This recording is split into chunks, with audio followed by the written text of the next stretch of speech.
Professor Batumbakal, sa inyo na rin po nanggaling. Matagal na tayong paikot-ikot doon. Matagal na rin po tayong nagsusupply doon. Bakit po kaya tayo kailangan makarating na may Amerikano na doon? Kahit po sabihin ninyo na yan ay walang armas yan, US Navy po ang nakalagay doon. Sa palagay po ba nyo, hindi yun na magiging dahilan para magpalipad din ang China naman ng kanilang Navy din? Hindi po ba kaya ganun yun? Ang sinasabi ko lang po dito, sa matagal na panahon, 6 na taon po tayo na wala namang ganitong kalaking escalation. Nandito na po, may third party na.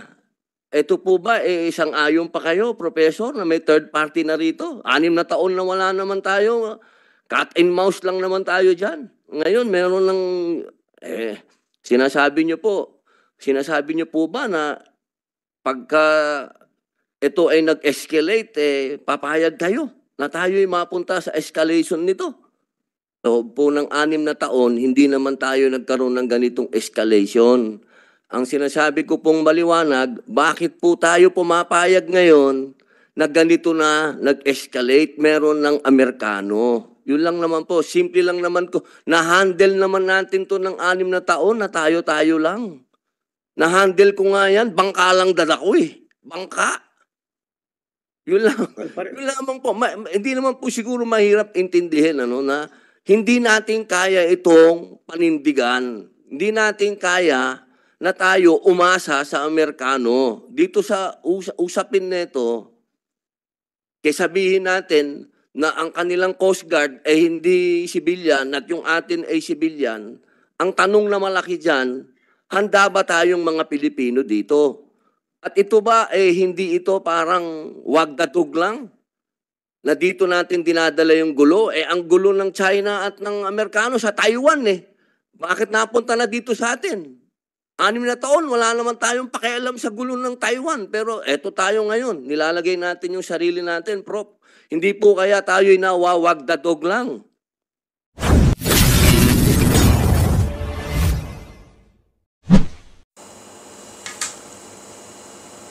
Balikan po natin ang panahon ng 2022 election.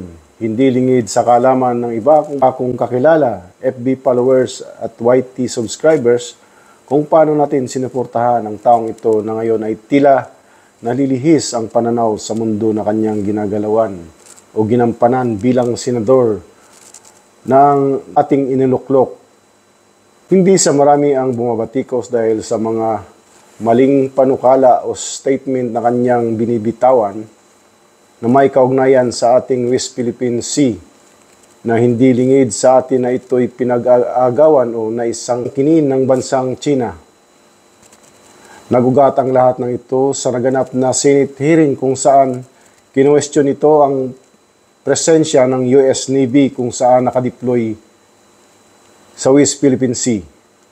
Marami ang nag-react na tila maling panukala at sariling opinyon patungkol sa nabanggit na issue.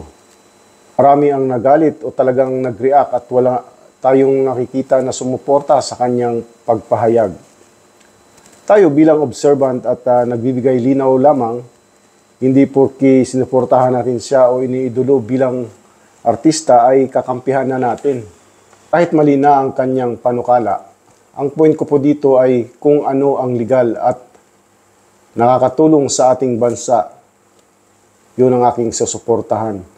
Ngunit kung ito'y masyado nating pinangungunahan kahit walang basihan ay magdadala sa atin sa kapamakan ay sorry po, talo-talo na muna tayo. Sa simula ng pagpasok ni Senator Robin Hood Padilla, humanga tayo sa kanya bilang bagitong senador dahil sa pananaw nito about sa federalismo kung saan ay suportado natin dahil sa ating abukasiya. At hindi ko po kayo nais hikayatin na magalit o anumang matatawag against Robin Padilla. Ito'y sarili ko pong desisyon upang mag-react sa ginagawang ito ni Senator Padilla. Alam natin na ang politika ay walang tumatagal na kaibigan na talagang masasabi natin na pangmatagalan. Sa ngayon, kakampi kita. Ngunit maaaring bukas ay magkalaban na tayo. Kaya nga sa totoo lang, hindi talaga ako pwedeng maging politician kasi dinidibdib ko kapag ang kaibigan ko ay nagtatampo. Sa katayuan ni Senator Robin, opinion niya yan, pero hindi tayo aayon dyan. Talo-talo muna. May mga vlogger na nanawagan ng Robin sign. Nirerespeto ko po yan. Hindi natin sila masisisi kung talagang dahil malayo naman talaga ang at sa katotohanan ng statement ni Robin Hood. So, bibigyan linaw natin ang kaganapan na yun sa West Philippine Sea kung bakit may mga US Navy na nakaposisyon doon.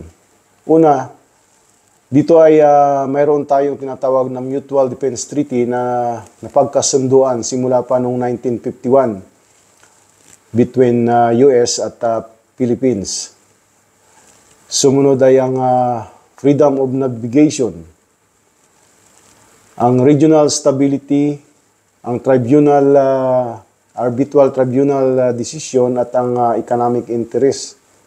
Sa naturang mga usapin natin pong linawin ang mga ito at baka hindi ito alam ni Senator Padilla.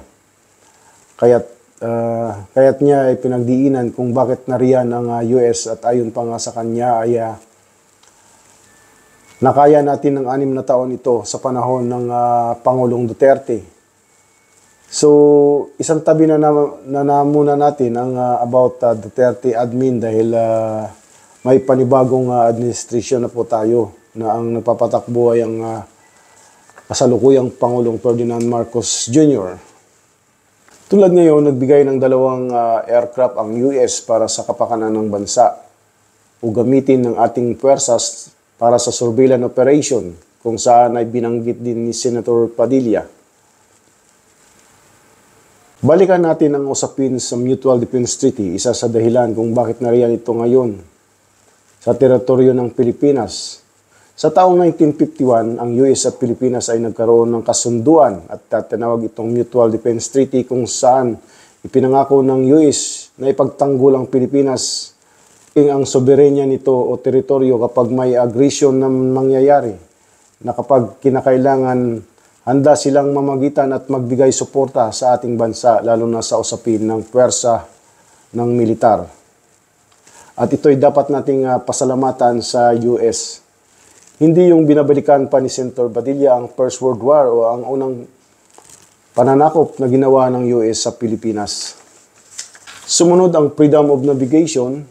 Tumutol din ang US tulad ng iba pang bansa dahil sa pinaiiral ng China kung saan ipinagbabawal nila ang paglalayag sa West Philippine Sea o ang tinatawag din nilang South China Sea na madalas daanan ng mga sasakyang dagat o mga ngalakal na mga barko.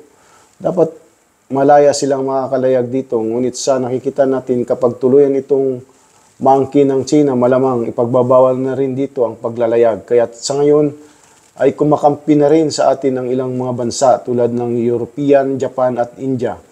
Dagdag pa rito ang maritime issue kaya't nariyan ang US Navy para mag-monitor kung saan malaking tulong ito para sa kapakanan ng ating bansa. Ilan lamang ito sa nais kong ipabatid kay Senator Padilla dahil sa kanyang hindi tugma na panukala base sa mga binitawan niyang salita sa Senate hearing. Ang regional stability naman ay tumutukoy sa partnership ng mga kaalyadong bansa lalo na sa Indo-Pacific at kabilang dito ang Pilipinas. Ang presensya ng mga ganitong kaalyado sa ating teritoryo ay upang mapanatili ang seguridad, kapayapaan at iba pang kalakalan at dahil na rin sa Arbitral Tribunal Decision kung saan sa taong 2016 ay inilabas ng Permanent Court of Arbitral o PCA na magbibigay ng pabor sa mga kaso ng maritime dispute between China and Philippines. Nagsasaad sa desisyon na ito hindi legal na batayan o ang tinatawag na 10 claim ng China sa West Philippine Sea. Ang US ay sumusuporta sa desisyon ng Permanent Court of Arbitral at sila po'y nananawagan sa iba pa na sumunod sa itinadhana ng international law. Hopefully, alam ito ni Senator Padilla para may basihan siya sa bawat pinapahayag niya. O kung maaari, bawat bukas ng kanyang panukala ay may dahilan na katuwang upang kahit papano ay hindi rin siya mapapahiya. Tulad sa nangyari, ang last po ay ang economic interest. Kasang dapat nating tutukan dahil dito po nakasalalay ang kahalagahan ng pinagkukunang yaman ng bansa tulad ng West Philippine Sea na may yaman na nakabaon sa ilalim ng karagatan tulad ng langis, natural gas at iba pang mineral at likas yaman. Kung saan isa ito sa interes at dahil dito nakikipagkalakalan ang US sa Pilipinas dahil sa ekonomiya. Ika nga, nagpapalitan ng kalakal ang dalawang bansa. At kapag ito'y nawala, malaking kawalan ito sa ating ekonomiya. Hindi lamang isda na makukuha ng ating mangingisda, maging corals ay mawawala.